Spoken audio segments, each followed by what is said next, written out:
हरि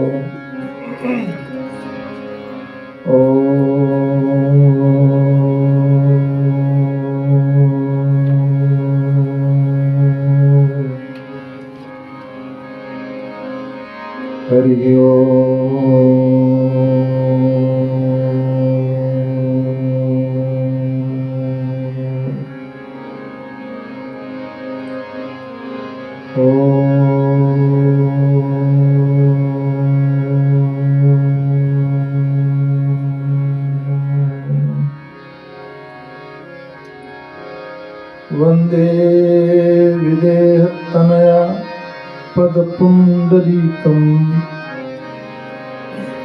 कैशोरसौरभसमारित योगचित्तम् हन्तुं त्रितापमनिशं मुनिहंससेव्यम् सन्मानसालिपरिपीत परागपुञ्जम् दूर्वादलद्युतितनुं तरुणाब्जनेत्रं हेमाम्बरं वरविभूषण भूषणाङ्गम् कन्दर्पकोटिकमनीय किशोरमूर्तिं पूर्तिं मनोदतभुवां भज जानकीशम् सच्चिदानन्दरूपाय कृष्णाय कृष्णकर्मणे नमो वेदान्तवेद्याय गुरवे बुद्धिसाक्षिणे नमो वेदान्तवेद्याय गुरवे बुद्धिसाक्षिणे हे गोपाल राधा कृष्ण गोविंद गोविंद हे गोपाल राधा हे नंदलाल राधा कृष्ण गोविंद गोविंद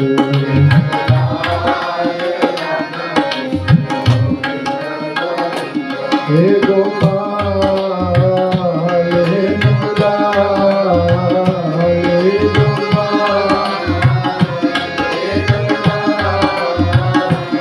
हे गोपाल हे नंदलाल हे गोपाल हे नंदलाल हे गोपाल राधा कृष्ण गोविंद गोविंद हे गोपाल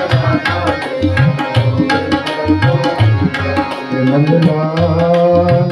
राधा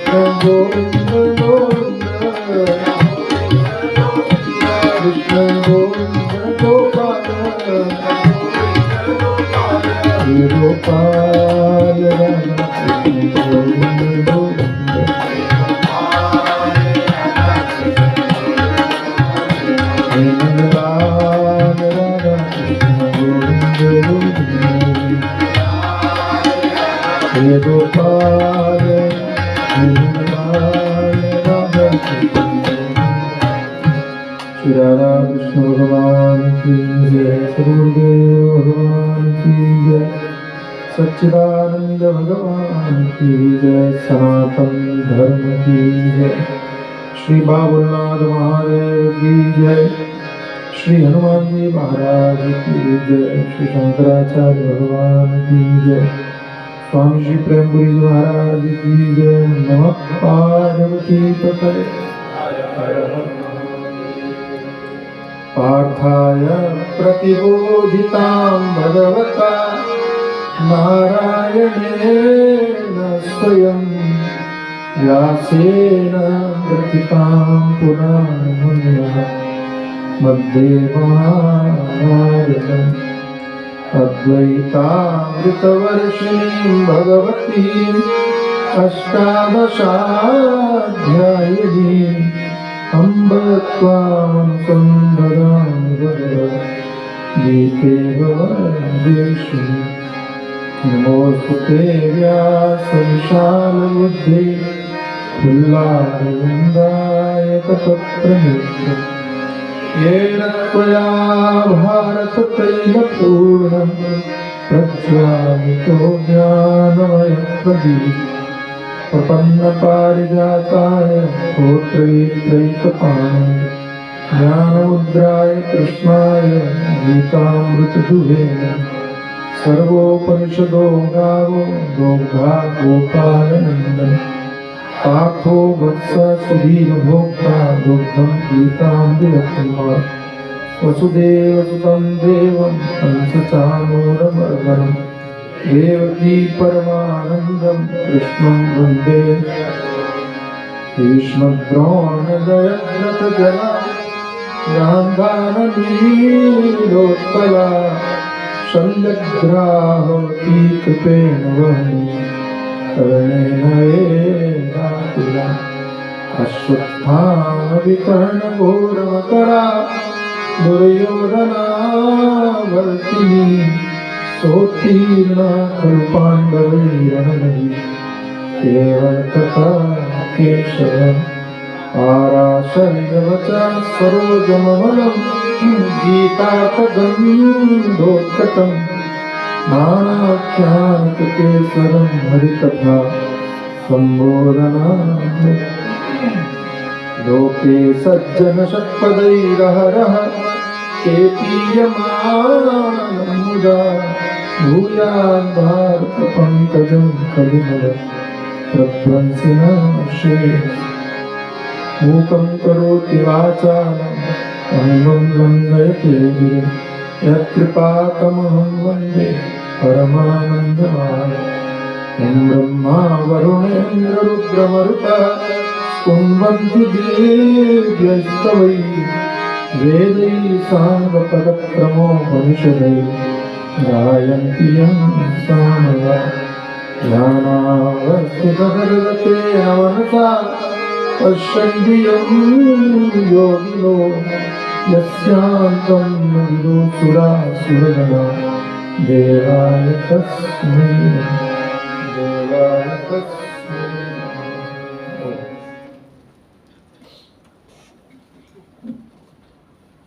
प्रेमपुरी आश्रम आयोजित दया गीता चिंतनमाला के अंतर्गत हम लोग विभूति योग श्रवण कर रहे हैं। 10वां अध्याय अहिंसा समता तुष्टि तपोदानम यशो यशः। भगवान संपूर्ण विश्व के ईश्वर हैं और ये बात समझने के लिए समझाने के लिए भगवान कहते हैं बुद्धि ज्ञान असंभोग क्षमा सत्य दम शम सुख दुख भाव अभाव भय अभय अहिंसा समता तुष्टि तप दान यश अयश, ये जो कुछ भी है सब मेरे द्वारा ही है, ऐसा होता है, मेरे द्वारा प्रदत्त है। लेकिन अपने अपने कर्मों के अनुसार लोग इन परिणामों को प्राप्त होते हैं। नियंत्रण भगवान करते हैं। प्राप्त कैसे होते हैं? तो स्वकर्मानुरूपेण, अपने अपने कर्मों के अनुसार। किंच, और भी कहते हैं क्या? महर्षया सप्तपूर्वे चत्वारो मनवस्तथा मद्भावा मानसा जाता येषां लोक इमा प्रजाः। इसके अलावा केवल ये संसार की चीजों को ही नियंत्रित करते हैं ऐसा नहीं है। तो जो सप्त महर्षि हैं और 4 ऋषि जो हैं, चत्वार। अच्छा, कई लोगों ने अलग अलग किया है अर्थ। मनु है, 14 मनु है। तो कौन कौन हो गया? 7 महर्षि सप्तऋषि जिन्हें बोलते हैं। और चत्वार से लिया 4 सनक सनंदन सनातन सनत कुमार ऐसा। और मनु 14 मनु हो गए। मद्भावा, ये सब मेरे प्रतिभाव वाले जितने भी लोग हैं मेरे संकल्प से उत्पन्न हुए हैं, जिनकी संसार में संपूर्ण प्रजा है, जिनकी कृति से आप सारे संसार को देख रहे हो। भगवान कहते हैं ये भी मेरे से ही पैदा हुआ है। सप्तऋषि कौन कौन है? तो भृगु, मरीच, अत्रि, पुलस्त्य, पुला, क्रतु, वशिष्ठ। अच्छा, ये भी कल्प में शायद सप्तऋषियों का क्रम भी बदलता है। कल्प में मनवंतर क्या बोलते हैं, कल्प में अलग अलग बदलता है। तो अभी जो चल रहे हैं तो 7वां मनवंतर कौन सा है? वैवस्वत मनवंतर। ऐसे ही 14 मनु है। अच्छा, आचार्य ने यहाँ 4 मनु लिया है। चत्वारो मनवस्तथा, 14 मनुओं में से 4 मनुओं को ही लिया है। कई कई टीकाकारों ने चत्वारा शब्द से 4 ऋषियों को लिया है, सनक सनंदन सनातन। और मनवा से अलग मनु लिए, लेकिन आचार्य शंकर ने अपने भाष्य में इनको मनु के रूप में ही लिया है। तो मनु तो 14 है, लेकिन उनमें भी 4 विख्यात हैं, सावर्ण के नाम से जाने जाते हैं। तो सावर्णी, धर्म सावर्णी, दक्ष सावर्णी और सावर्ण, ऐसे 4 आचार्य कहते हैं। महर्षयः, बोलो, सप्त भृगवादयः। और जैसे भृगवादय जहाँ है ना, वहाँ 1 लिखा हुआ है, दिखाई पड़ रहा है? तो नीचे देखो, 1 में टिप्पणी में 7 ऋषि हैं, भृगु, मरीच, अत्रि, पुलस्त्य, पुला, क्रतु और वशिष्ठ। ठीक। पूर्वे अतीत काल संबंधिनः चत्वारो मनवः तथा सावर्णा इति प्रसिद्धाः। आचार्य कहते हैं भृगु आदि सप्तऋषि और पहले होने वाले 4 मनु, जिनका अतीत काल से संबंध है और जो सावर्ण इस नाम से पुराणों में प्रसिद्ध है, वो कौन है? वो नीचे लिख दिया है, सावर्ण है। यहाँ पर देखो, प्रसिद्धा में 2 अंक लिखा हुआ है, तो नीचे 2 लिखा है। मनु 14 है, पर 4 मनु सावर्ण नाम से प्रसिद्ध है। सावर्णी, धर्म सावर्णी, दक्ष सावर्णी और सावर्ण। ये सभी मुझ में भाव वाले हैं। क्या लिखते हैं आचार्य? तेज मद भावा मदगत भावना वैष्णवेन सामर्थ्येन उपेता मानसा मनसा एव उत्पादिता मया जाता उत्पन्ना येषां मनूनां महर्षीणां च सृष्टिः लोके इमाः स्थावर जंगमाः प्रजाः। तो तेज मदभावा, ये जिनकी बात वो कर रहे हैं, चाहे वो ऋषि हो, सप्तऋषि, और चाहे वो मनु हो, वे सभी मेरे प्रतिभाव वाले हैं। तो मेरे प्रतिभाव वाले का अर्थ क्या किया? मदगत भावना वैष्णवेन सामर्थ्येन उपेता। तो मेरे प्रति जो ईश्वरीय सामर्थ्य से युक्त मेरे द्वारा जो उत्पन्न किए गए ये लोग हैं, सब के सब इनकी जो इन्हीं के द्वारा ये जो सृष्टि हुई है, ये मेरे द्वारा उत्पन्न किए गए, ऐसा बताया। ये सभी मुझ में भावना वाले ईश्वरीय सामर्थ्य से युक्त। वैष्णवेन सामर्थ्येन का मतलब क्या होगा? वैष्णव संप्रदाय में समझ लेना है। वैष्णवेन सामर्थ्येन मतलब भगवान विष्णु के सामर्थ्य से, अथवा विष्णु का अर्थ व्यापक होता है, तो व्यापक जो परात्पर तत्व पर ब्रह्म परमात्मा है उसके सामर्थ्य से, ऐसा उन्हीं के सामर्थ्य से ये प्रकट हुए, ऐसा आचार्य कहते हैं, भगवान कहते हैं। और उन्हीं के द्वारा ये संसार की संपूर्ण सृष्टि हुई। तो मूलतः जो नियंता है, मूलतः जो परमेश्वर है, वो भगवान। सीधे सीधे कोई माध्यम भले ही बने, कोई और बने, लेकिन मूलतः सारी सृष्टि का जो महेश्वर है, लोकेश्वर, ईश्वर है, वो परमात्मा भगवान। ये कहते हैं मैं एतां विभूतिं योगं च मम यो वेत्ति तत्त्वतः सो विकम्पेन योगेन युज्यते नात्र संशयः। तो क्या कहा? एतां विभूतिं योगं च मम यो वेत्ति तत्त्वतः। जो पुरुष एतां, इस विभूति यानी परमेश्वरी विभूति को और योग शक्ति को तत्व से जानता है, वह निश्चल भक्ति योग से युक्त हो जाता है, इसमें कोई संशय नहीं है, ऐसा भगवान कहते हैं। तो मेरे ही द्वारा सब कुछ उत्पन्न हुआ है, या सब संसार का मूल रूप में तत्व मैं हूं, ईश्वर मैं हूं, इस बात को जो वास्तव में जान लेता है, केवल सुनता नहीं है, समझ लेता है, जान लेता है, कहते हैं कि वो योग से, भक्ति योग से, ज्ञान योग से, कर्म से, जो भी समझ लो आप, उससे युक्त हो जाता है। अच्छा, बात समझना, मूलतः ज्ञान जो है ना, क्या है? पढ़ना ज्ञान है, समझना ज्ञान है, अनुभव करना। अच्छा, और अनुभव क्या होता है? देखो बात बता रहा, पहले आप सुनते ही हो कोई चीज, नहीं सुनते? बिना सुने कोई चीज अनुभव करते हो? संसार में भी तो सुनते हो, पढ़ते हो, देखते हो, समझते हो, फिर अनुभव करते हो, श्रवण करते हो, मनन करते हो, निध्यासन करते हो, तब आपको अनुभव होता है।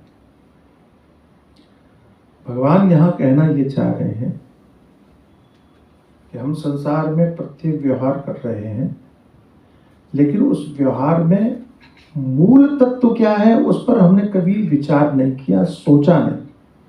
अच्छा, इसको दूसरी तरह से समझते हैं। हमारे यहाँ एक वेदांत में क्रम पढ़ाते हैं, सृष्टि का क्रम, उसको बोलते हैं लय पद्धति है। हमारे यहाँ हम लोग जब गुरुजी के पास में पढ़ते थे तो एक कहानी सुनाते थे गुरुजी। एक माता जी थी, बूढ़ी, वृद्धावस्था, घर के काम बहुत थे, काम कौन करे, कोई आदमी, लड़का नहीं, पति नहीं, परिवार नहीं, तो परेशान हो गए। तो उन्होंने शिव जी की तपस्या की, बोले बाबा प्रसन्न हो गए, श्रावण का महीना चल रहा है, जल्दी प्रसन्न हो। माता जी से बोले क्या चाहिए? तो बोले बहुत काम है, तंग आ गए, कोई एक हमको अपना गण दे दो, तुम्हारे तो बहुत सारे गण, एक हमको दे दो। तो शिव जी ने कहा इन गणों को तुम झेल नहीं पाओगे, हर एक काम बहुत है। तो भगवान ने कहा ठीक है, तुम्हारी इच्छा है, काम करो। तो एक भूत को बुलाया कि माई के पास चले जाओ, ये बहुत परेशान करता, इनका काम करो। तो उस भूत ने कहा महाराज मैं जाऊंगा तो, लेकिन खाली घर बैठा तो मैं इसको खा जाऊं। तो शिव जी ने कहा कि चला तो जाएगा, लेकिन खाली मत बैठाना इसको, काम लगाए रखना कुछ। माई ने कहा काम ही इतना है, ये खाली कहां से बैठेगा, बहुत काम है, दे दो। बोले सोच लो, सोच लिया। तो भेज दिया भगवान ने। अब भूत है। माई ने कहा जब वो काम करो, पट से करके आ गए, काम बताओ नहीं तो खाता। तो जमीन दी जाओ, जमीन जोत के आओ, वो तुरंत करके आ गया, उसको तो चुटकी का काम था। माई परेशान हो गई, इसको तो काम कहाँ से बताऊं, ये तो कोई भी बड़ा सा काम घंटों का काम सेकंडों में कर देता है। तो शिव जी की फिर प्रार्थना की, नहीं शिव जी की नहीं, गुरु जी के पास गई। गुरु जी कहा महाराज मैं बड़ा परेशान हूं, क्यों? एक भूत मिल गया, काम कितना भी कहो तुरंत आ जाता, कहते खाता हूं, नहीं तो मार ही डालेगा। गुरु जी ने कहा बोले अच्छा ऐसा बोलता है? हाँ। एक बांस दे दिया, बांस लेके जाओ, काम हो तो ठीक, नहीं काम हो तो उसे कहना चढ़ो उतरो चढ़ो उतरो। अच्छा और मजाक करते हैं महात्मा लोग, हमारे सुनाते। बोले महाराज ने अपनी जटाओं में से बाल खींच दिया और कहा कि जाओ इसको दे दो और भूत को कहना इसको सीधा कर। बाल को सीधा कर, वो खड्डा खोदो, खड्डा भरो। हाँ खड्डा एक खोदो, उसको मिट्टी हाँ। भर, फिर दूसरे उसको भरो। किसी न किसी काम में लगाए रहो। ऐसे ही ये जो मन है ना, ये भूत है, इसको खाली बिठाए तो ये तुमको खा जाएगा, इसलिए इसको किसी न किसी काम में लगाए रहो, है? और तो कहते हैं ना खाली दिमाग शैतान का घर होता है, ये भूत ही है पूरा, तुम्हारे अस्तित्व को मिटा दे, इसीलिए इसको किसी न किसी काम में उलझाए रहो। तो कैसे उलझाए? तो वो बांस गाड़ दिया महात्माओं ने, उसको बोलते हैं सृष्टि का बांस। ये सृष्टि कैसे हुई? ऐसे हुई। कैसे? तो ब्रह्म, माया, महत्तत्व, अहंकार, क्या कहते हैं, आकाश, वायु, तेज, जल, पृथ्वी, ठीक हो गया। हाँ अब इसको लय करो, पृथ्वी से जल, जल से अग्नि, अग्नि से वायु, वायु से आकाश, आकाश से अहंकार के महत्तत्व, वहां से माया, माया से ब्रह्म, फिर सृष्टि करो, फिर वापस जाओ, यही करते रहो। मन को काम दे दिए, आप भी बचे रहे। इस सृष्टि क्रम में हम लोगों को पढ़ाया जाता है, हमको बताया जाता है कि मूलतः जब आप सृष्टि का पता करोगे कि मूल कारण कौन है, तो मूल कारण वो परमात्मा पर ही समाप्त होगा। अभी आपको ये वस्त्र दिखाई पड़ रहा है, अभी आपको ये पुस्तक दिखाई पड़ रही है, अभी आपको गाड़ी दिखाई पड़ रही है, मकान दिखाई पड़ रहा है, ये सब कार्य है। लेकिन जब इसके जड़ में जाओगे, मूल में जाओगे, चिंतन करते करते कहां से आया, कहां से आया, कहां से आया। अच्छा आप लोग तो शहर में रहते हो ना, गांव में हमारे यहाँ भारतवर्ष में कोई नया आदमी आ जाए ना, नया, जिसको पहले किसी ने देखा, बूढ़े लोग उसका दिमाग चाट जाते। कहां से आए तुम? अमुक से। किसके यहाँ आए? उसके यहाँ। कौन लगता है तुम्हारा? अरे पूछ पूछ के हालत खराब कर दे, कितनी पढ़ाई की, कितनी, और बिल्कुल उसके अंत तक जान लेते हैं तुम्हारा खानदान कौन था, तुम्हारा बाप दादा कौन था। और जो तुम्हारे बैठ, कई बार मैंने देखा है वो लड़के को नहीं पता होता है जितना उन बूढ़ों लोगों को मालूम होता है उसका खानदान कैसा था, पूरी कहानी सुना देगी। आप मूल पता लगाओ, आप ये मत देखो कि कृति क्या है, ये देखो कि वो कहां से आया। और जैसे आप कहां से आया ये पता लगाओगे तो मूल में आपको एक ही चीज मिलेगी, शाखाएं आपको दिखाई पड़ेंगी, मार्ग दिखाई पड़ेंगे, रास्ते दिखाई पड़ेंगे। लेकिन जब आप मूल में जाओगे तो सब एक ही जगह जाके समा जाएंगे, एक ही जगह, वो जगह एक ही है, उसका नाम है परमात्मा, वो ब्रह्म।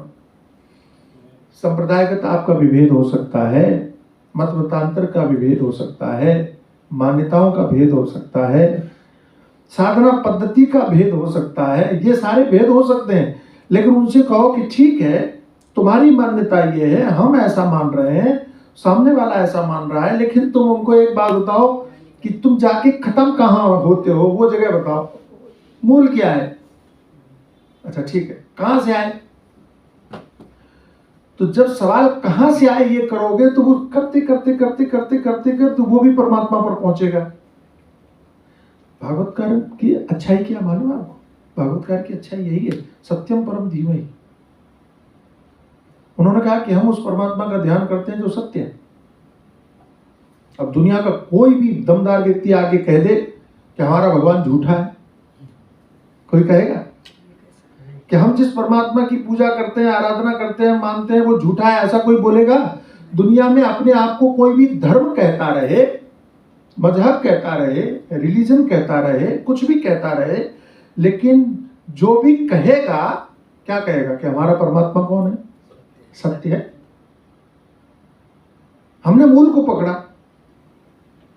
भागवतकार ने यह नहीं कहा कि कृष्णम परम धीमहि, रामम परम धीमहि, शिवम परम धीमहि, दुर्गाम परम धीमहि, ऐसा नहीं बोला।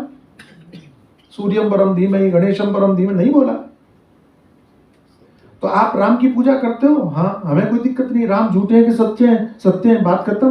तुम उनको राम कहते हो, हम उनको सत्य कहते हैं, झगड़ा ही खत्म। अच्छा, प्यास लगती है, आप क्या पीते हो? पानी पीते हो। किसी ने कहा हम तो पानी नहीं पीते। भाई तुम क्या पीते हो? बोले हम वाटर पीते। बात तो वही, फर्क नाम का है ना।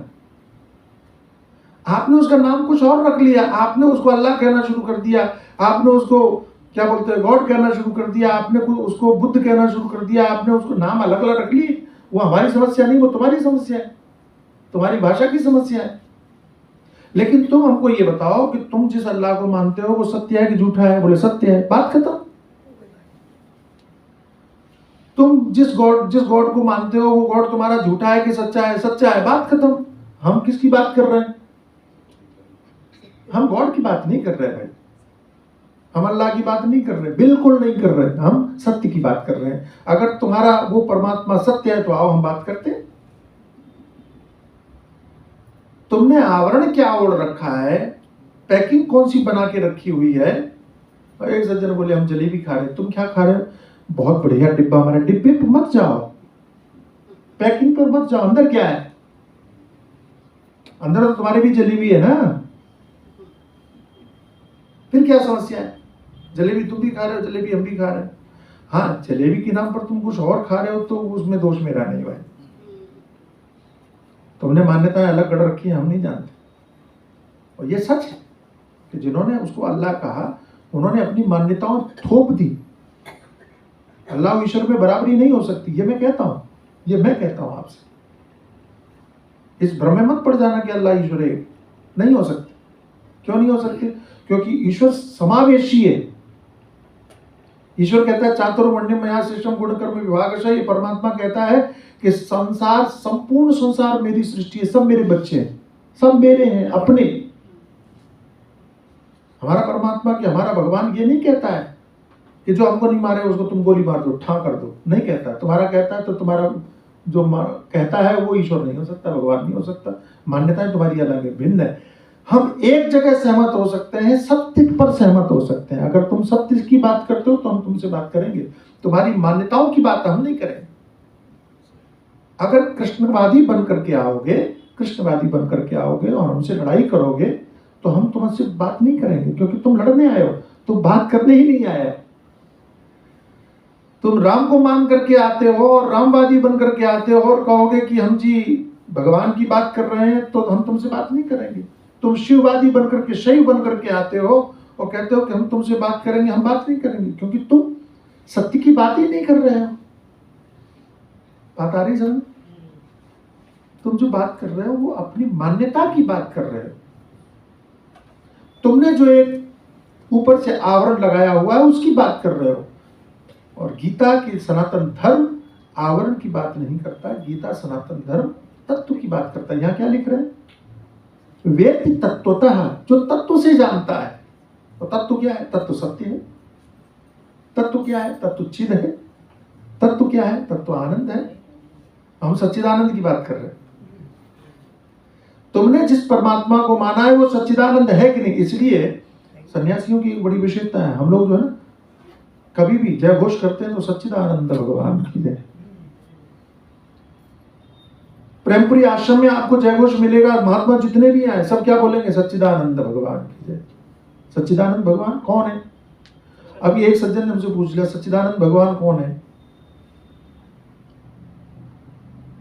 अरे मेरे भाई, वो सच्चिदानंद ही है। भगवान कौन है का मतलब क्या हुआ? उसका नाम ही सच्चिदानंद है, कोई दूसरा भगवान थोड़ी है। अब उनको क्या लगता है कि जैसे राम है, जैसे कृष्ण है, जैसे शिव है, जैसे सूर्य है, जैसे गणेश है, जैसे दुर्गा है, ऐसे ही कोई एक सच्चिदानंद होगा।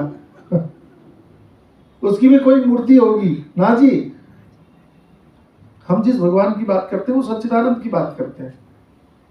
जो सत्य है, जो मिटता नहीं, जो चिद है, जो ज्ञान स्वरूप है, जड़ नहीं, बोध स्वरूप है, जो आनंद स्वरूप, जो आनंद सिंधु सुख राशि सी करता है त्रैलोक सुपासी, हम उस परमात्मा की बात करें। यही तत्व से जानना है। और गजब क्या है? गजब यह है कि जिस राम की आप पूजा करते हो, जिस कृष्ण की आप पूजा करते हो, जिस शिव की पूजा करते हो, जिस दुर्गा की पूजा करते हो, जिस गणेश की पूजा करते हो, वे भी जब किसी को उपदेश करते हैं तो वो भी इसी की बात करते हैं, तत्व की बात करते हैं। ये बात चिदंबरानंद नहीं कर रहा, ये बात आचार्य शंकर नहीं कर रहे, ये बात भगवान ही कह रहे हैं। कौन? भगवान वासुदेव कृष्ण वही कह रहे हैं कि जो मुझे तत्व से जानता है। तत्व से जानता है का मतलब कि जो तुम्हारे सामने खड़ा है वही तत्व नहीं है। श्रीमद् भागवत में कुरुक्षेत्र में गोपियां मिली भगवान से, ऐसा वर्णन आता है। भगवान द्वारिका से गए और गोपियां मथुरा से गई। कुरुक्षेत्र में मिलने के बाद में गोपियां भावुक हो गई, रोने लगी। इतने दिनों बाद मिले तो प्रेम उमड़ आया। भगवान ने देखा, क्यों रो रही? इतने दिन बाद मिले। भगवान ने कहा, बस यही तुम्हारी समस्या है। ये कौन कह रहा है? भगवान कृष्ण कह रहे हैं, जिनकी आप पूजा करते हो। और प्रेम के लिए विख्यात गोपियों से कह रहे हैं, जिनके साथ में भगवान ने रासलीला की, महाराज की लीला रची। उन गोपियों से भगवान क्या कह रहे हैं कि यही तुम गलत कर रही हो। क्या गलत कर रहे हैं? कि तुमने हमको केवल इतने शरीर में समझा। वहां उपदेश पढ़ना, और जितने वैष्णव लोग हैं उनको जरूर पढ़ना चाहिए वो उपदेश। जो लोग चिल्लाते घूमते हैं ना कि भागवत में ज्ञान नहीं है। एक कोई कथाकार थे और कहने लगे कि गीता योग का विषय है। अब ऐसा लोग बोलते हैं, पता नहीं कहां से आते हैं। बोले गीता योग का विषय है, भागवत वियोग का विषय है, रामायण संयोग का विषय है। ऐसी ऐसी खोपड़ी लेके आते हैं। तो उन्होंने भागवत में क्या देखा? बोले गोपियों का विरह ही दिखाई पड़ा। गोपियों का विरह ही भागवत है उनके अनुसार। वो कहते हैं भक्ति देखना है तो भागवत है, और मैं कहता हूं ज्ञान देखना है तो भागवत देखो। क्या अर्थ करोगे आप? भगवान कृष्ण ने, भगवान श्री कृष्ण। अच्छा, ये जो वैष्णव लोग, मुझे क्षमा करना, मैं संप्रदायगत होकर के नहीं बोलता हूं, तटस्थ होकर बोलता हूं। ये लोग संप्रदाय वाले वैष्णव, ये जो घरों में वैष्णव है उनकी चर्चा नहीं करता। संप्रदायगत जो वैष्णव, वो क्या कहते हैं? वो उद्धव का बड़ा मजाक उड़ाते हैं। उद्धव ज्ञान का उपदेश लेकर के गए थे, गोपियों ने उनकी ज्ञान की क्या कहते हैं, हाँ, धज्जियां उड़ा दी।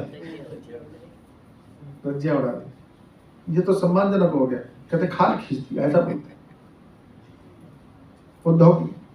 अरे देवता, उद्धव जी की धज्जियां उड़ा दी, और वही जो जिसकी तुम धज्जियां उड़ा रहे हो वही ज्ञान उपदेश भगवान कर रहे हैं, तब क्या करोगे? अब हम कहें कि तुम्हारे भगवान ने, जिनकी तुम पूजा करते हो, उन भगवान ने तुम्हारी मान्यताओं की धज्जियां उड़ा दी, तब क्या करोगे? क्योंकि भगवान ने गोपियों को यही कहा कि जितना मैं बाहर हूं उतना ही मैं अंदर हूं, जितना मैं अंदर हूं उतना ही मैं बाहर हूं। तुमने केवल हमको इतने शरीर में। भागवत का ये प्रसंग आप जरूर पढ़ना, अच्छे से पढ़ना। और भगवान सुखदेव का वहां पर क्या बोलते हैं उसको, समरी बोलते हैं। तो भगवान सुखदेव ने जो निष्कर्ष दिया वहां इस संवाद का, गोपी और कृष्ण के संवाद का जो निष्कर्ष दिया,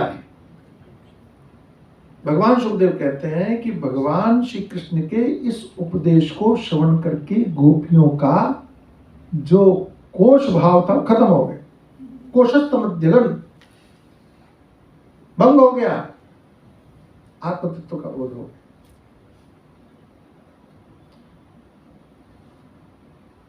तत्व से जानना, भगवान भी तत्व से जानने की बात करेंगे, कृष्ण भी, राम भी। मैंने कल भी कहा था आपसे कि भगवान श्री राम ने रघुपति प्रथम प्रेम अनुमान, पितई चितई दीन दृढ़ ज्ञाना, रघुपति प्रथम प्रेम अनुमाना। आपने सुना? लंका में रावण को मार दिया, राम जी विजयी हो गए, सारे देवता आए, स्तुति गान करने लगे। देवताओं में उनके पिताजी भी थे, दशरथ जी। दशरथ जी ने अपने पुत्र को देखा, भगवान ने भी अपने पिता को देखा, मेरा बाप होके भी स्वर्ग में बैठा है। भगवान को स्वयं को संकोच हुआ, मेरा पिता स्वर्ग में बैठा, बताओ, इनको तो कल्याण होना चाहिए। लोग कहेंगे तुम सारी दुनिया को मुक्त करते हो, अपने बाप ही को मुक्त नहीं कर पाए। कहीं ना कहीं भगवान को लगा होगा ना, क्योंकि रामचरितमानस में लिखा है, तुलसीदास जी लिखते हैं, राव गए सुरधाम, स्वर्ग में गए। तो ये तो अवनति है, भगवान का बाप होकर स्वर्ग में गए। तो भगवान ने पहले पिताजी को देखा, पिताजी भावुक होने लगे, तो भगवान ने कहा नहीं भावुक में तो अब सुनो, पिताजी चिताई दिया। फिर वहां ज्ञान का उपदेश किया, विशेष अधिकार का उपदेश करके पिताजी को मुक्त कर दिया। राम जी ने पिताजी को उपदेश किया, राम जी ने तारा को उपदेश किया, तारा अभिकल देख रघुराया, दीन ज्ञान हरि लीनी माया, वहां भी उपदेश किया। श्रीमद् भागवत में केवल गोपियों को भगवान कृष्ण ने उपदेश किया ऐसा नहीं है, श्रीमद् भागवत में भगवान श्री कृष्ण ने अपने पिता वसुदेव को भी ज्ञान का उपदेश किया। जब यज्ञ किया, राजसूय यज्ञ के बाद में, और पिताजी को बिठाया और उपदेश किया। क्यों? क्योंकि भगवान चाहते हैं कि आप तत्व को जानो, आप तत्व को समझो, ये जरूरी है, आवश्यक है। एताम विभूति, क्यों? तत्व को अगर आपने जान लिया, सो विकंपेन योगेन युज्यते नात्र संशयः, तब आप स्थिरता पूर्वक उस योग को जान लेते हो, योगी बन जाते हो आप, निश्चल योग को प्राप्त कर लेते हो आप। मुझे बहुत अच्छा लगता है। सो विकंपेन योगेन, जो आचार्य क्या कहते हैं, पढ़ लो जरा। एताम यथोक्ताम विभूतिम विस्तारम योगम च युक्तिम च आत्मनो घटनम अथवा योगैश्वर्य सामर्थ्यम सर्वज्ञत्वम योगजम योग उच्यते। एताम यथोक्ताम विभूतिम, एताम माने ये जो कहा गया है ऐसा, उपयुक्त विभूति को, जैसा ऊपर कहा गया उन सारी विभूतियों को, ये सब विभूति है, भगवान ईश्वरी ही है। विभूतिम विस्तारम योगम च युक्तिम च, मेरी इस उपयुक्त विभूति को अर्थात विस्तार को, और योग यानी युक्ति को अर्थात अपनी मायिक घटना को, अथवा योग से उत्पन्न हुई सर्वज्ञता रूप सामर्थ्य को, जो योग शब्द से कही जाती है, इसको जो तत्व से जानता है। मूलतः विभूति का अर्थ यहाँ भगवान ने किया विस्तार। भगवान को सीमा में मत मानो, भगवान को सीमित मत मानो। भगवान की विभूति सर्वत्र दिखाई पड़ती है, उस विभूति को, उस विस्तार को जो समझ लेते हैं ऐसा। और योग क्या है? तो कहा युक्ति। युक्ति क्या है? जो भी चमत्कार आपको दिखाई पड़ रहे हैं, मायिक घटना जितनी भी है, ये माया के द्वारा घटित जितनी भी जो चीजें हैं उन सब को, अथवा योग से उत्पन्न हुए जितने भी सर्वज्ञता रूप सामर्थ्य जो हैं, जिनको योग शब्द से कहा गया, परमात्मा का जो भी सामर्थ्य आपको जिस रूप में भी जहां भी दिखाई पड़ता है वो सब योग समझ लो आप। अच्छा, एक बड़ा प्रसिद्ध श्लोक है, कुछ कुछ शब्द समझने के लिए थोड़ा सा ध्यान दें आप। हम पढ़ते चले जाएंगे, बात अलग है। कई बार हमको लगता है हमें समझ में हो गया, आपको भी आ गया होगा, लेकिन एक बात समझे, यहाँ योग शब्द का मतलब वो रामदेव बाबा वाला योग मत समझ लेना कि प्राणायाम किया, कि वो कपाल भाती किया, कि उसकी बात नहीं। तो एक श्लोक है गीता में, अनन्या चिंतयन्तो माम ये जनाः परिपासते तेषां नित्याभियुक्तानां, बोलो, योगक्षेमम। उस योगक्षेम में योग का क्या अर्थ है? नहीं पता? अच्छा, इस श्लोक का अर्थ मालूम है? अरे भगवान क्या कहते हैं? भगवान कहते हैं अनन्या चिंतयन्तो माम ये जनाः परिपासते, जो कोई अनन्य भाव से मेरा चिंतन करता है, क्या लिखा है? अनन्या चिंतयन्तो माम ये जनाः परिपासते तेषां नित्याभियुक्तानां, उसकी मैं सतत उसके योगक्षेम की चिंता करता हूँ। योगक्षेम की मतलब जो किया है वहन करता हूँ। जो किया है उसको संभालना। हाँ, भगवान कहते हैं कि मैं योगक्षेम का वहन करता हूँ। तो योगक्षेम का अर्थ क्या है? योग का अर्थ है कि जिन वस्तुओं का अभाव है उनकी पूर्ति करते हैं, और जो है उसकी रक्षा। ये बात क्षेमम मतलब है कि जो है उसकी रक्षा करते हैं। क्लियर? समझ में आया? योग का अर्थ क्या हुआ? जो अभाव है समझ में आ गया? अच्छा, दूसरी बात, ये हमारे पास नहीं था, ये योग हो गया। आई बात समझ में? यह हाथ खाली था अभी और ये आ गया, तो ये योग हो गया। तो किसी भी वस्तु, पदार्थ, स्थिति, परिस्थिति, सुख दुख, यश याति जो कुछ भी है, जो सही चीज है, उनका अभाव जो था उसकी पूर्ति होगी तो क्या हो गया? धन नहीं था, धन आ गया तो क्या हो गया? भोजन नहीं था, भोजन आ गया तो क्या हो गया? घर नहीं था, घर आ गया तो क्या हो गया? तो भगवान कहते हैं कि जो तुम्हारे पास नहीं है, अगर तुम मेरा अनन्य भाव से चिंतन करते हो तो वो जो नहीं है उसको मैं लेके आता हूँ। अच्छा, ले आए फिर कोई चुरा ले गया तो भगवान कहते नहीं, लाता भी हूँ बचाता भी। ये योगक्षेम, रक्षा भी करता हूँ। कितनी बढ़िया बात है। बस बस बस उस योग को यही समझना। वो काम अभी LIC ऑफ इंडिया ने ले लिया। लेकिन अनन्य भाव का काम हाँ, वो विनोद में कह रहे, बीना पे विनोद में कह रहे। LIC, हाँ देखो एक बात होता है, LIC वालों को पहले देना पड़ता है, हाँ? पहले प्रीमियम भरो। अच्छा, ऐसी कंडीशन में प्रीमियम भरवाते हैं जब आदमी को खाने का नहीं होता, बेचारा कहाँ से दे उनको? खुद का खाने का नहीं है, उनका प्रीमियम भरो, और नहीं भरा तो वो जो गया वो तुम्हारा पॉलिसी गई। ठीक है, यहाँ भगवान क्या कुछ देना है आपको? यहाँ तो केवल भावना करनी है, अनन्य भाव से परमात्मा के प्रति समर्पित हो जाना। वो तो दीना बेन विनोद कर रही है। तो यहाँ योग का अर्थ यही है, परमात्मा का सामर्थ्य, जो कुछ भी आपको दिखाई पड़ रहा है, जो भी घटनाएं दिखाई पड़ रही है, जिन घटनाओं का संयोग दिखाई पड़ रहा है, वो परमात्मा का योग है, परमात्मा की शक्ति से। अच्छा, सुबह हुई, कितने बजे सूर्योदय हुआ? 6 बजे। ये सूर्योदय कौन लेके आ रहा है? किसने फिक्स किया है? ये पृथ्वी कैसे टिकी हुई है? अब मैं देख रहा हूं, बोले चंद्रमा गिरता क्यों नहीं? दिखाई तो पड़ रहा है, गिरा क्यों नहीं है? तो इसको दूरी पर, कौन सी कितनी दूरी पर, कहां पर कैसे एडजस्ट करना है, कहां व्यवस्थित करना है, इसका नियंता कौन है? सब सब सब सब सब इसको जो तत्व से जान लेता है, मूलतः शक्ति एक ही है। एक महात्मा हुए बड़े बढ़िया, रामचोदार जी महाराज, बहुत अच्छे संत थे, बहुत अच्छे संत, साधु संजीवन, बहुत अच्छे संत हुए। उनसे किसी ने पूछा कि वैज्ञानिक परमात्मा को नहीं मानते। मैं छोटा था तब पढ़ता था, तो उनसे पूछा कि वैज्ञानिक तो ईश्वर को नहीं मानते। तो बड़े सीधे सरल संत थे, बड़े बढ़िया महात्मा थे, विरक्त महात्मा थे। तो उन्होंने कहा कि ठीक है, परमात्मा को नहीं मानते, क्या मानते हो? कुछ तो मानते होंगे। बोले प्रकृति को मानते हैं, नेचर, नेचर, प्रकृति। हाँ ठीक है, प्रकृति को मानते हैं। रामसुदास जी कहते हैं प्रकृति को वो जड़ मानते हैं कि चेतन मानते हैं? चेतन मानते हैं। तो कहा चेतन मानते हैं। रामसुदास जी ने कहा झगड़ा खत्म, हम उसी चेतन को ईश्वर कहते हैं, उसी चेतन को प्रकृति कहते हैं, केवल शब्दों का फेर है। अगर वो प्रकृति को जड़ कहें तो जड़ में क्रिया नहीं हो सकती, जड़ में क्रिया संभव नहीं।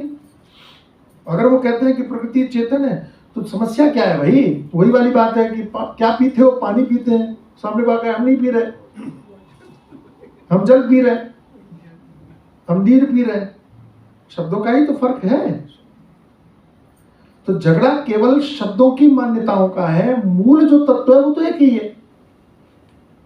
तो और यहां फिर याद दिला रहा हूं कि भगवान केवल तत्व की बात कर रहे हैं कि आप जब भी परमात्मा की बात हो तो परमात्मा के नाम पर आप अपनी मान्यताओं को मत समझ लेना। परमात्मा की जब बात हो तब आप तत्व से परमात्मा को देखना। आप कहो कृष्ण भगवान नहीं, अरे भाई मैंने कब कहा कि नहीं है? हम तो कहते हैं भगवान है, ऐश्वर्य संपन्न है ईश्वर। अच्छा, तो कृष्ण तत्व नहीं है। अच्छा, अब इसको समझो, कृष्ण भगवान है, इसमें समस्या नहीं है, ऐश्वर्य संपन्न है, वो सर्वैश्वर्य संपन्न है।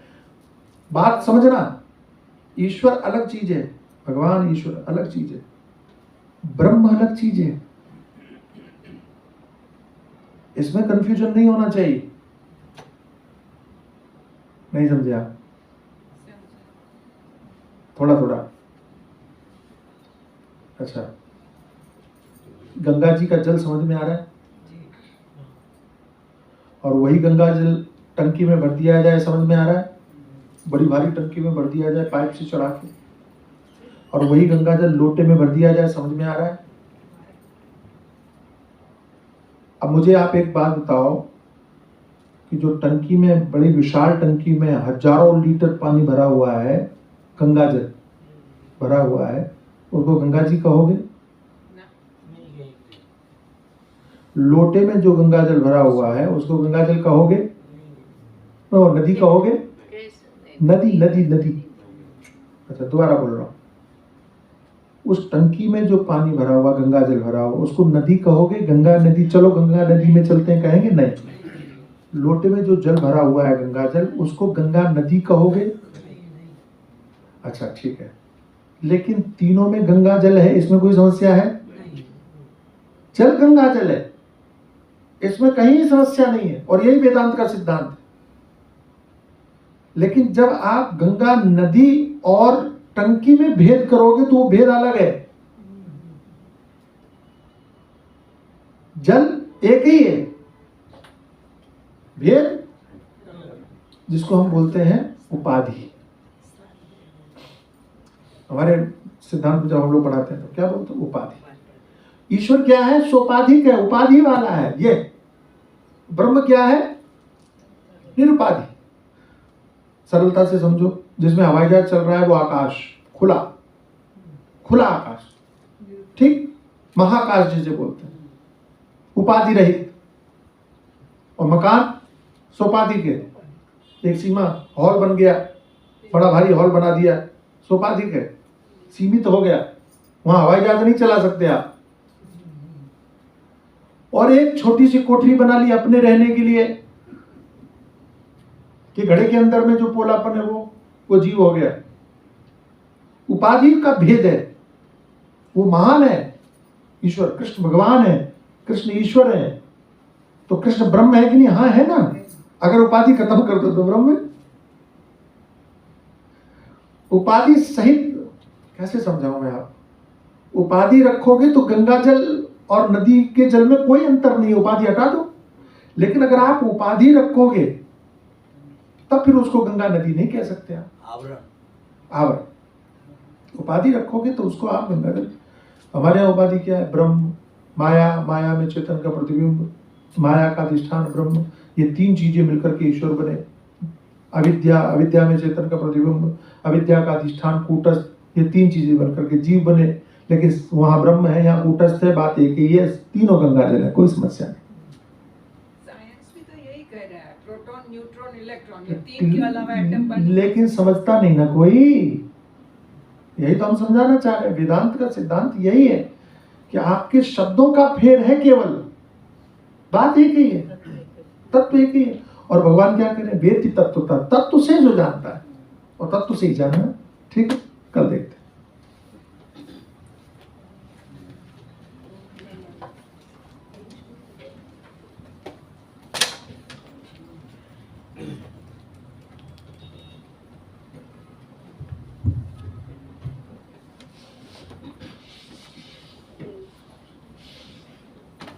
रमा बेन, आपने जो लिखा आज वही सुना दीजिए। मेरी लगी रे श्याम संग प्रीत, ये दुनिया क्या जाने।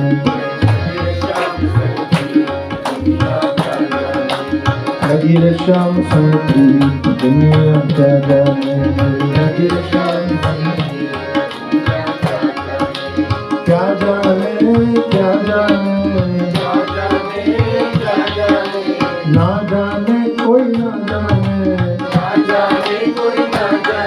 मुझे मिल गया, मुझे मिल गया, मुझे मिल गया मन का दुनिया क्या जाने। मेरी लगी शाम संग की दुनिया क्या जाने। छवि लकी मन शाम की जब से, हे छवि लकी मन शाम की जब से, भई बावरी मैं तो तब से, बांधी प्रेम की डोर मोहन से, नाता तोड़ा मैंने जब से। ये कैसी, ये कैसी, ये कैसी पागल की दुनिया क्या जाने। मेरी लगी शाम संग की दुनिया क्या जाने। मोहन की सुंदर सूरतिया, हे मोहन की सुंदर सूरतिया, मन में बस गई मोहनी मूर्तिया। लोग कहने भैया वारिया, जब से ओढ़ी शाम चुनरिया। मैंने छोड़ी, मैंने छोड़ी, मैंने छोड़ी जग की दुनिया क्या जाने। मेरी लगी शाम संग की दुनिया क्या जाने। भूल गई कैया ना जाना, भूल गई कैया ना जाना। जग सारा मोह लगे बेगाना,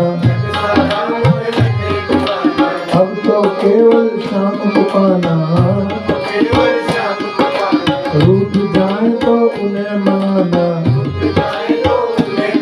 अब होगी, अब होगी, अब होगी प्रेम की दुनिया क्या जाने।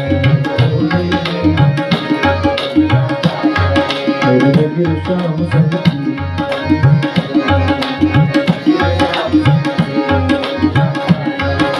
क्या जाने, क्या जाने, ये ना जाने कोई ना जाने। मुझे मिल गया, मुझे मिल गया, मुझे मिल गया मन का दुनिया क्या जाने। मेरी लगी शाम संग की दुनिया क्या जाने। मेरी लगी रे, मेरी लगी रे, चंद्र भगवान की जय। ओम पूर्णमदः पूर्णमिदं पूर्णात् पूर्णमुदच्यते पूर्णस्य पूर्णमादाय पूर्णमेवावशिष्यते।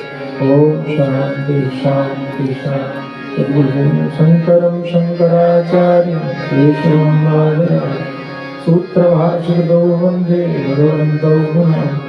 ईश्वरो गुरुरात्मेति मूर्तिभेदविभागिने व्योमवद्व्याप्तदेहाय दक्षिणामूर्तये। ओम शांति शांति।